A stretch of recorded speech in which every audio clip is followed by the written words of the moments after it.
Après la Seconde Guerre mondiale, une nouvelle menace apparaît, la télévision. Pour la première fois, on peut regarder des images animées depuis chez soi, gratuitement, ce qui fait chuter la fréquentation des salles. Pour riposter, le cinéma va offrir aux spectateurs du spectacle. Et c'est l'apparition des formats larges, comme le cinémascope ou encore le VistaVision. L'image devient plus grande, plus impressionnante, impossible à reproduire sur le petit écran, et le son devient stéréophonique, donc plus enveloppant.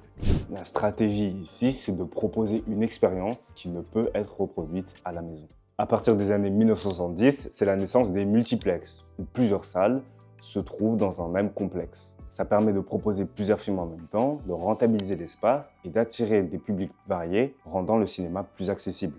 L'expérience est peut-être moins solennelle qu'avec un Movie Palace, d'autant plus que les multiplexes sont souvent intégrés aux centres commerciaux, mais il faut se l'avouer, c'est plus pratique.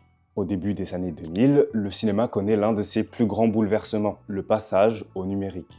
Avant, les films étaient projetés sur pellicule, qui étaient fragiles et coûteuses. Aujourd'hui, les films arrivent sous forme de fichiers numériques appelés DCP pour Digital Cinema Package. Ils sont stockés sur des serveurs et projetés grâce à des projecteurs numériques ou laser. On obtient une image plus stable, avec moins d'usure et surtout une qualité constante.